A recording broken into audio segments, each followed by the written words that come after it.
Hi, this is Rabbi Chaim Kaufman. Welcome to our 128th installment of the Torah portion of the week. We're holding by a new book, Parshas Bamidbar, at least here in Israel. Still a week behind in the States. So Parshas Bamidbar, the book of Numbers. So it speaks about the census taken in the wilderness, talks about the tribal leaders, goes to the family, and a lot of numbers. Right, a lot of numbers over here, and the formations of the tribes and the flags. Spoke about another video. What's up with the flags, etc. So the parsha starts out.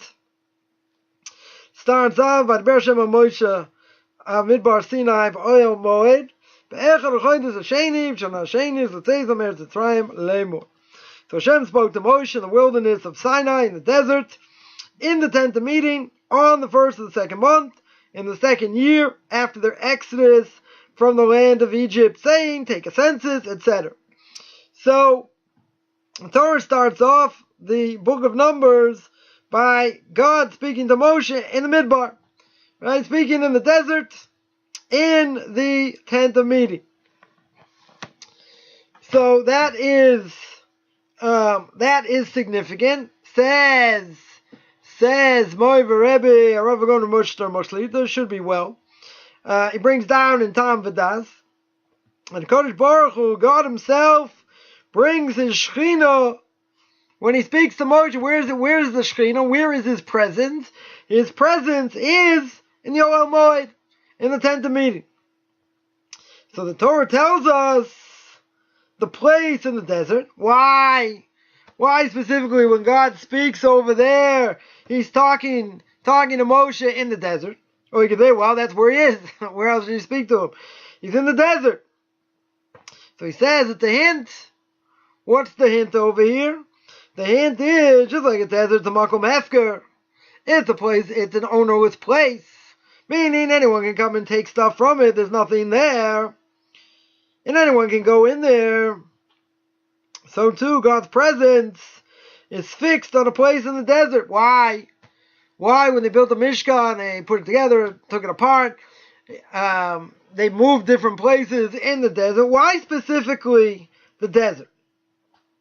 So Mary points out as a hint that anyone who wants to come close, anyone who wants to attach themselves, can merit and get benefit from God's holiness. So what does Hefker mean, literally? It means something that is ownerless. So if a person found an object, let's say, in a place, and they know that the person not interested in it, right? He made it ownerless. He can keep it. He's allowed to keep it. Now, everything in the desert, nobody really lives there. So whatever a person would find there is his. Right? Certainly a person's been miyayish, they've, forgotten about it, not interested in it, they don't think they're ever going to get it back. So anything in the desert a person finds should be his. That's one explanation. That's one explanation. But he says here that anyone who wants to draw close to God, wants to merit this closeness, right, can come and be close to Him. Just like God made His presence, showed His presence in the desert, and the desert's an ownerless place, so anyone can come and take whatever's there. So too, God's presence is there. Everyone can come and partake. Everyone can come and enjoy. So a person has to know how to do it. Right? A person has to know how to draw close. Well, it's a good thing. God gave us a book. Gave us a way to do it. A way to understand. So that's one aspect, which we'll delve further into a little bit. But there's another thing that I wanted to make the main focus of this video. And that is the second thing. Why are we speaking about the desert over here?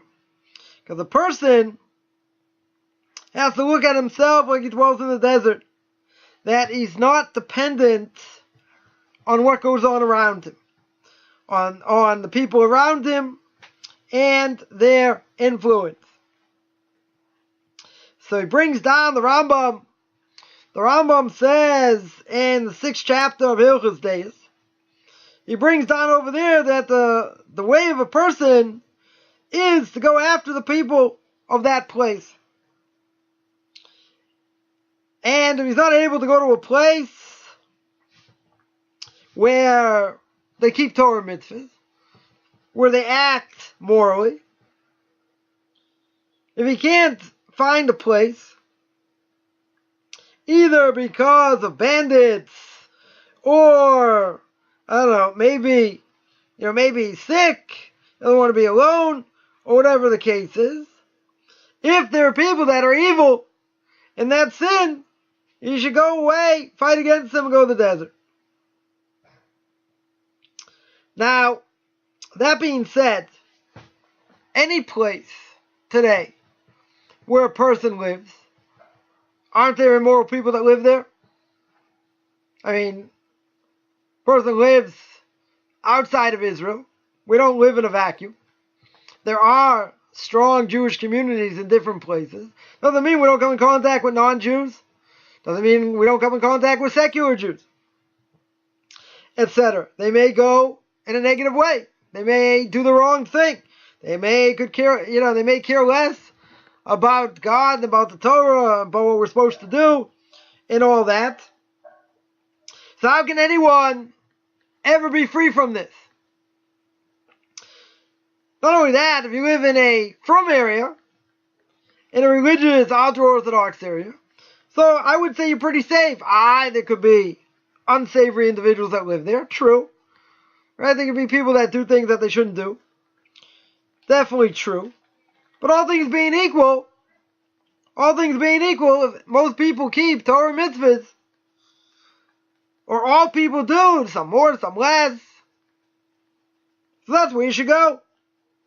If you can't find such a place, then it says you have to go to the desert. You have to dwell by yourself. Now here's an important thing.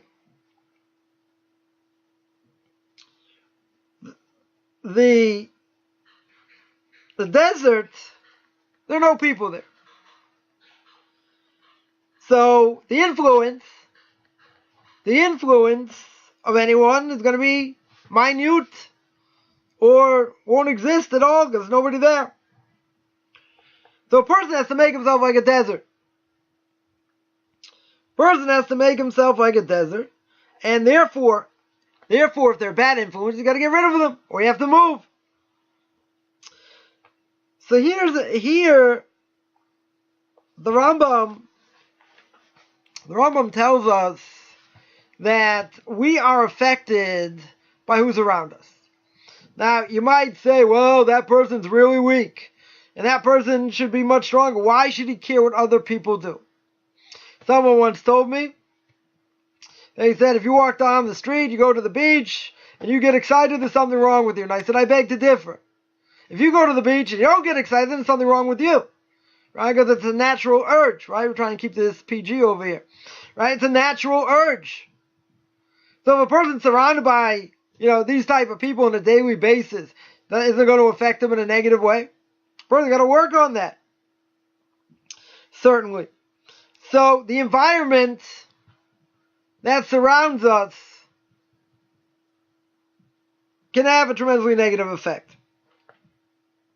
I don't think that's too hard to understand. And that's why Orthodox Jews live in their own neighborhoods, because they don't want to have this outer influence. Now, even within the neighborhood, could be different influences that may be bad, but all things being equal, it's better living in a Jewish neighborhood, in a religious, let's say better, a religious neighborhood, than living amongst secular Jews. Because secular Jews without a Torah, no different than non-Jews, right? What's going to keep them Jewish? What's going to keep them going in the right direction in the way God wants? Nothing. They go after their base desires. 70% into marriage rates, game over. So we are affected we are affected by the environment. Now, as much as we want to insulate, right, as much as we want to insulate our family, our children are going to find things out. It's just the nature of the beast. Even if you don't have a TV, right? Even, let's say you don't have a computer, they're not on the computer, or you don't allow them on the computer, whatever the case is, they find out information. It's not like it used to be. It was a lot harder, a lot more difficult to get information. Now, all you have to do is have it in the palm of your hand, have a, laptop, whatever, get all the information, good or bad, at the snap of a finger. Snap. So we are our own worst enemy. So I always tell people, what do you want your house to look like? Do you want to bring the street into your house? Or do you want to make your house a holy place? So when someone walks in your door, right, there's a difference between, obviously, religious and non-religious Jews. Someone comes into your house. What's the first thing they're going to see? Normally, the first thing they should see when they open the door are bookcases lined with books. Because most people, whether they have money or not, they invest in books. We are the people of the book. Talmud, Mishnah Brura, Mishnah, Chumash, Tanakh, Musar, Jewish philosophy. I mean, you name it. We have books. We have lots of books. What do you see when you go into a secular person's home? Usually you'll see a living room, and there'll be a box, usually, big box, somewhere in the living room. So for lack of a better word, we'll call that big box a TV. People still watch TV today. Not everything is done by computer. Therefore, there's a difference. Right? There's a major difference. In an ultra-Orthodox home, what's the main focus, or should it be? It's learning. It's the importance of learning. In a secular household, that goes out the window. So what takes precedence? What takes priority? An idiot box. Right? A TV. That's what's going to take priority. So they're going to bring a sewer into their house. They're going to say, well, I can watch the History Channel. Do you really watch the History Channel? You can still watch Doctor Who. I don't know if people still watch Doctor Who. I can watch all these educational things. Yeah, you could, but you don't. So you have all this garbage going on. So what do you think is going to happen to your kids? What are they going to look like? What values are going to be important? You say, well, I give my kids important values. Could be.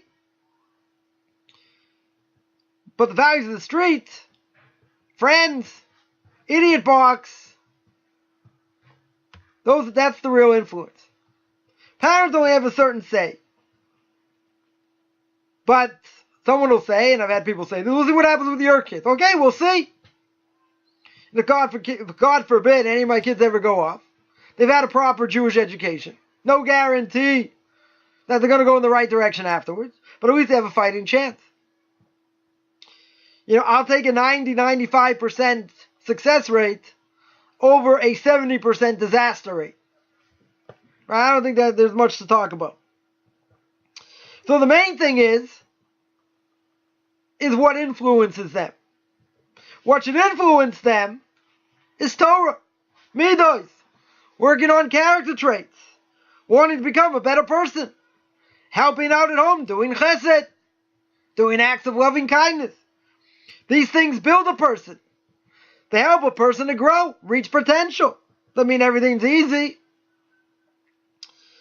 But once you have those negative influences, if they are surrounding you, you're a goner. There's no possible way a person is going to come out better with all these negative influences. Someone once told me that, you're so close-minded, you wouldn't even send your kids to college.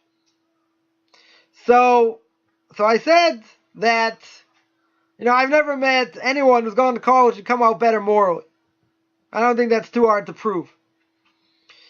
But I said, I would consider sending my kids to university, to college, but I want you to send 2 of your boys to yeshiva. 2, 3 months, they go to yeshiva, send one of my kids to college. No, I would never do that. They're going to get brainwashed. So I guess you're not that open-minded, because you think it's a cult, but you have no idea what a cult is. So what's the difference? The difference is, what goes on in the Jewish world? We have all these laws. People say, oh, these antiquated laws, they're medieval. They make us who we are. They change us. They make us think how we're going to speak, what we're going to do.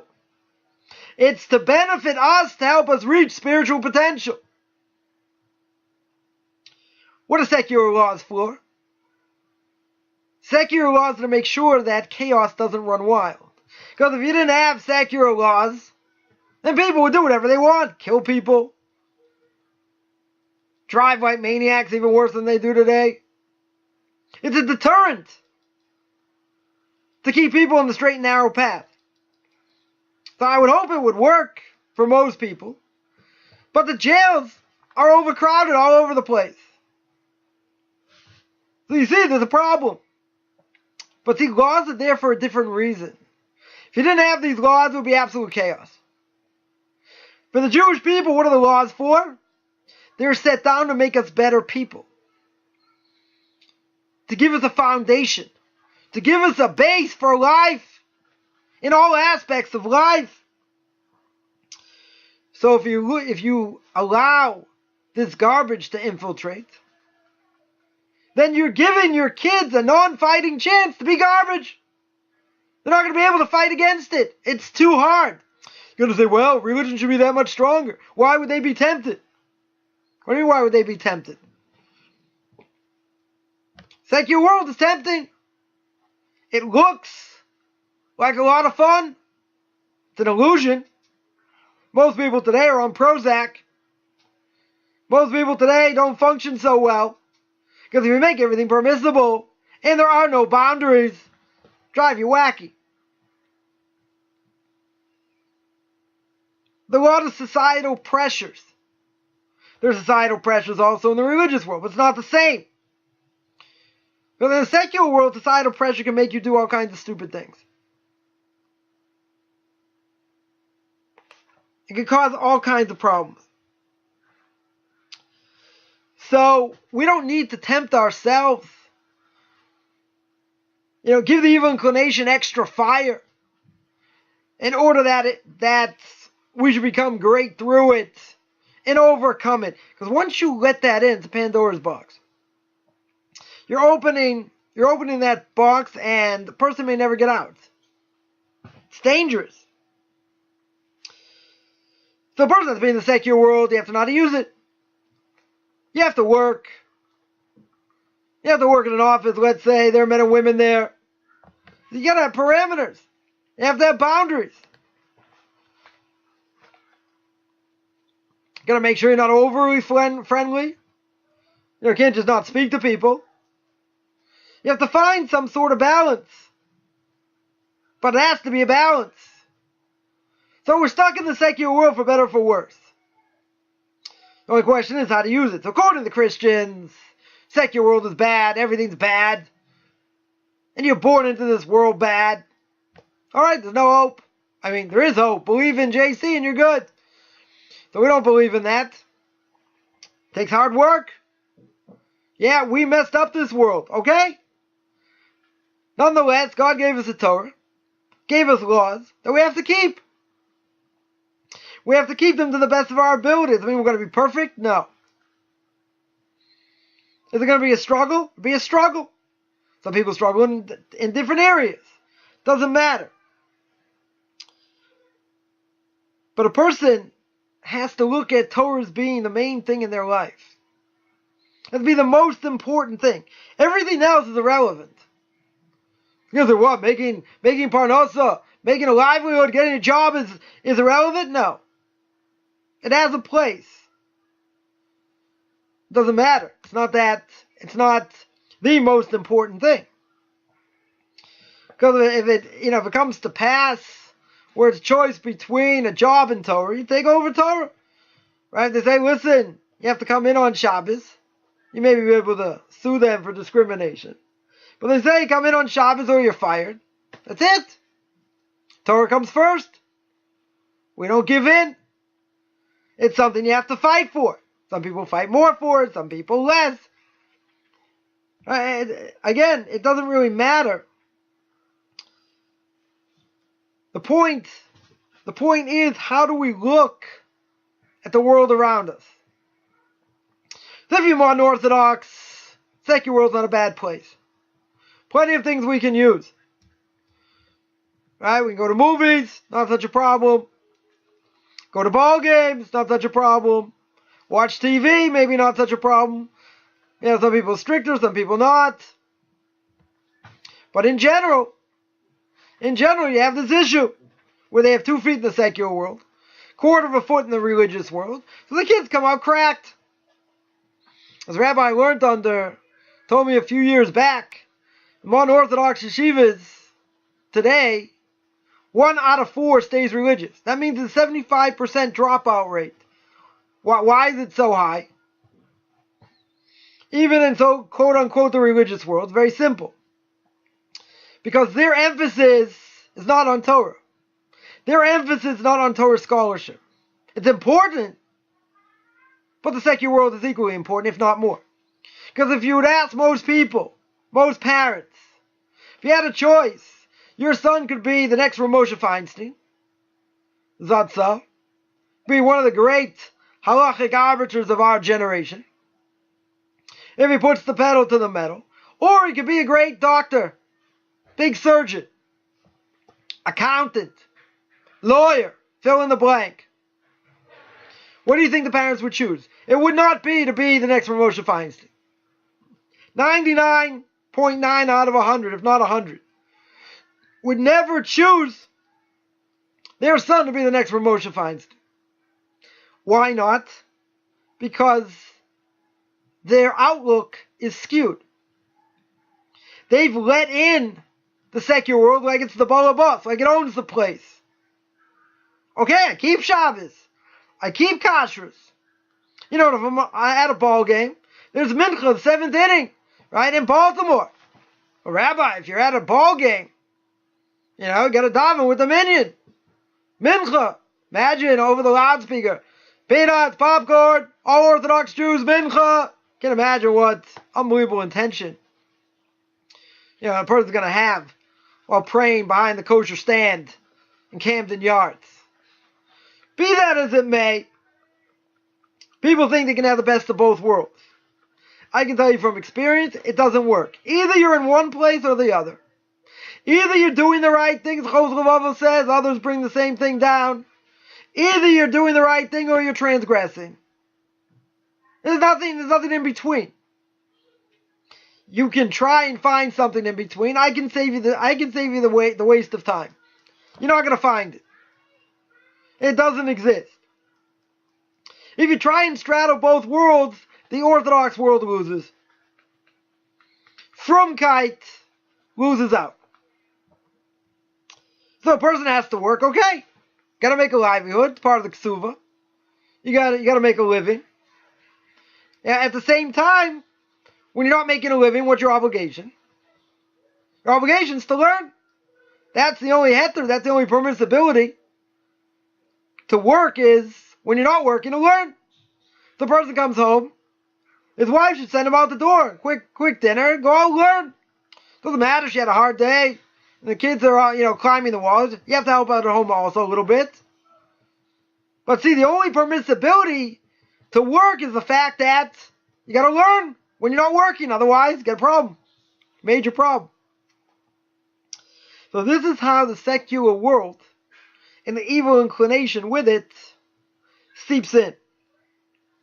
So therefore, if you're hanging out with people, you're living around people where their main mentality is about making money, even if they're religious, and their values are skewed not according to Torah, should move to a better place.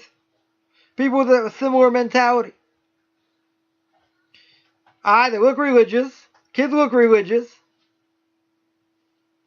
But what about the umke de liebe? What about the depth of the heart? Where does the depth of the heart go? Is it running towards a ball game? Towards a movie? Or is it running towards a tosfos I had trouble understanding, and I want to get better clarification? Or I want to look up this halacha and go through the sources? Where am I holding in the world? A lot of it depends on what the influences around you are.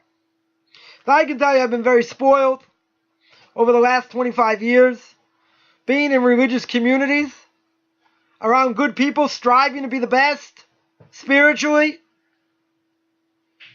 You know, they let me in and worked me like a dog. Worked hard. Still got plenty of work to do. But I got pushed in the right direction. And the right direction is about striving in Torah. It's about learning as much as you can learn. Even if you fall asleep over a sefer, over a book. Because that's what you want. You want to put in. You want to put in as much as you can. But if the influences around you are negative, anti-Torah, the chance you have to survive and stay strong is not so good. You can make yourself an island. You can make yourself, strong. But if you don't have that support, you don't have that influence, people living around you, you can't do it. Person tries to do it on their own. You got to be real strong. I can tell you from experience, I was strong, but I had to get out. I'd be around more like-minded people. Because otherwise, just get made fun of. Oh, you do this, and it's so old, and it's ancient, and whatever, and you fill in the blank. I'm sure people have been in my shoes. But you have to have a resolve. You have to have a backbone. As we'd say in Boston, said many times, you can't be a wuss.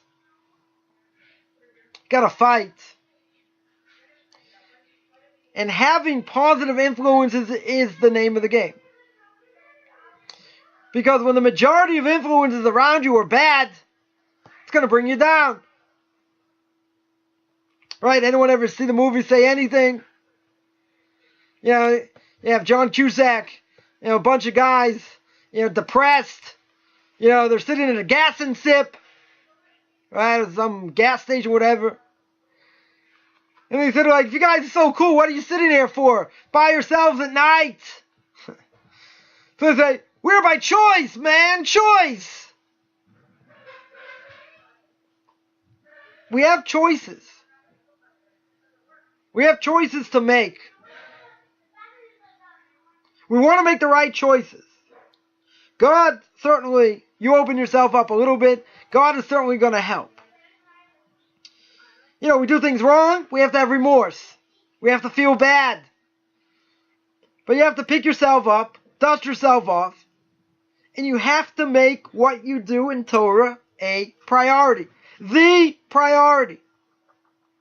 I was just speaking to someone earlier, asking about, my kids going to university.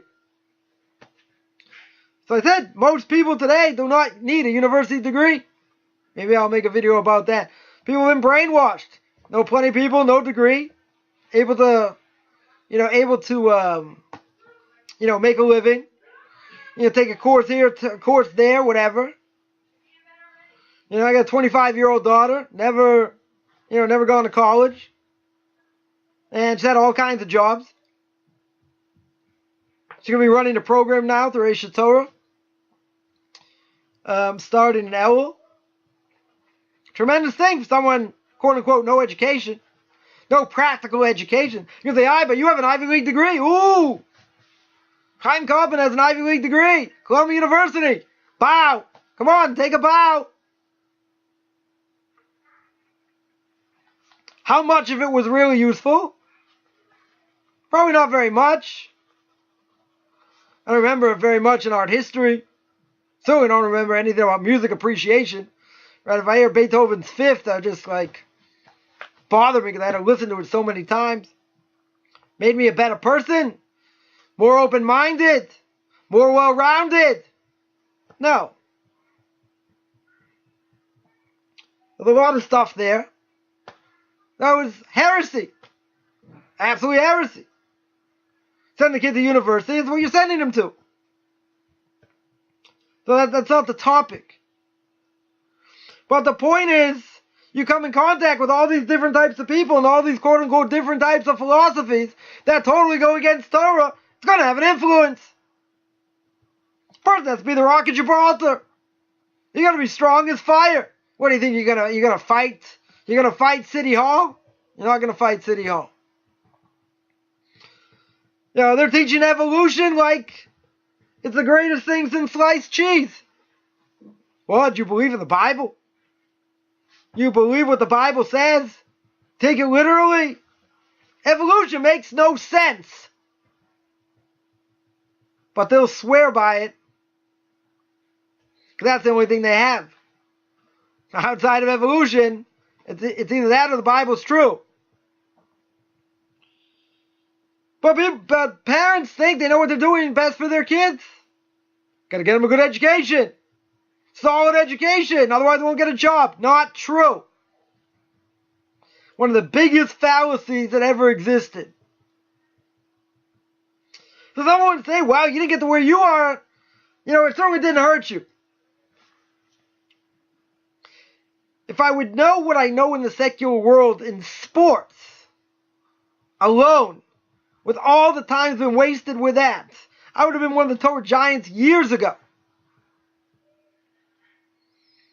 Did it make me a better person? No. Show sportsmanship? Oh yeah, sure.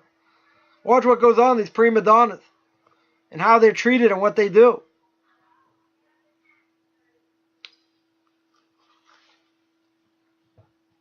I'll tell one quick story. Before I got married, so I used to play in a flag football league here. So I would see people like you can't imagine.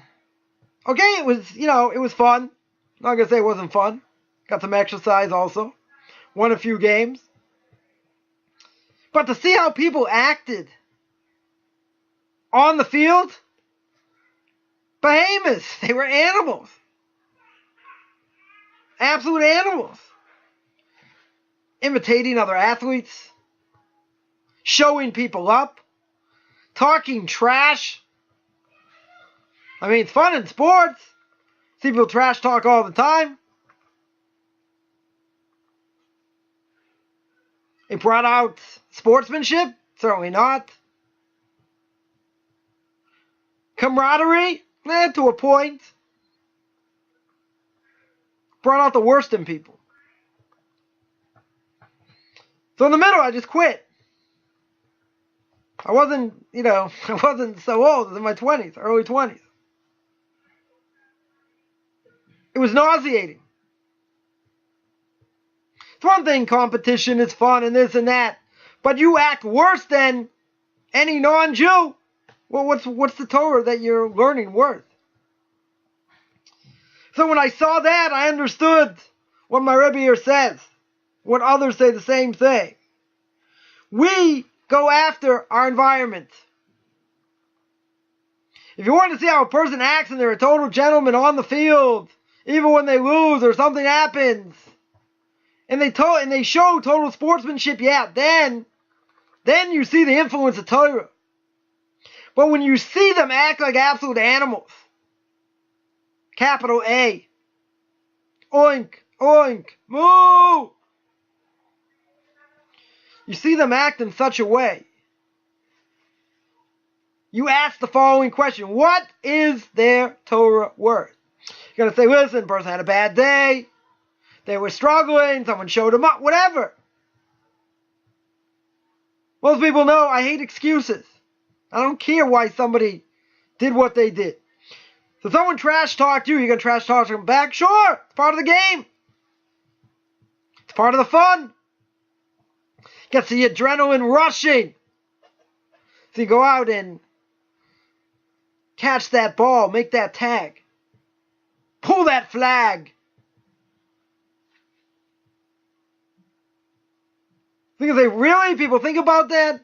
I'm telling you, I live in this world, very much in this world. When you see something like that, I just got nauseated. Well, you were more mature than them, yeah? And thank God that got channeled in the right way. I'm not saying exercise isn't a good thing. Right? These things are not necessarily a bad idea. But what happens at the end of the day? At the end of the day, do you make a Kiddush Hashem? Do you sanctify God's name? Or you make a Chilul Hashem? So I'm just telling you what I saw. People can, take that with a grain of salt. It's what I saw. I don't think things have changed. Over the years, I think just the opposite. It's got worse. Because people immoralize, or whatever the word is, these athletes, like they're no tomorrow. So what happens? They take on what these athletes do, copy them. So when I saw that, I shouldn't have been surprised. Certainly should have been surprised. It wasn't awe-inspiring. Didn't make me say, oh, look at the Torah this person learned. Thank God his Rebbe taught him Torah. So can you have the best of both worlds? No. So a person in that environment is very hard to fight against. Especially if you're absorbed in it. So the more absorbed in it you are, the worse it is. So there are two things over here. One is, any person can have a portion in Torah. Some will have more, some will have less. But everyone can have a portion. That I don't think there's any question. The other thing is, you have to know who to surround yourself with. And some people may fall by the wayside. You can have friendships for years and years. All of a sudden, your outlook changes. It's for a good thing. Certainly not for a bad thing. It's painful. I'm not saying you have to give up all friendships. But you have to remember that these people may have negative qualities. Negative qualities being sucked in the secular world. Now you're trying to fight against that. You understand what it is. You finally rang a bell. Makes sense. What it's done. Take your whole life to get out of it. So if that's the case, why are you going to entrench it with bad influences? So if it's family, we have no choice. Okay? Just a question of how much interaction you're going to have. Because the more insulated we are, the better we are. Because the focus has to be on Torah. It cannot be on other things. And you have to fight for that. Because the other influences are a lot more fun. They're a lot more interesting. You live in Boston. I'm sure everyone hates Boston because of the Patriots, but that's okay. So it's exciting time. Boston sports the last 15 years, been unbelievable, 20 years. This year you can have 3 parades. The Red Sox, Patriots, and the Bruins win. Don't worry, I'm never a hockey fan. So it's an unbelievable ride. So they would say in Boston, who the heck cares? Why does it matter? They win, they don't win. What's really important in life? So in these people's lives, that's what's important. It's not going to be the most important thing, but it's pretty important. People watch them on TV. People go to the games. They can afford to go. It's a negative influence. So the more negative influences that a person has, the harder it is to keep Torah. You're fighting an uphill battle that you are not going to win. You compromise on this, compromise on that. And eventually the evil inclination comes in, moves in, and that's it.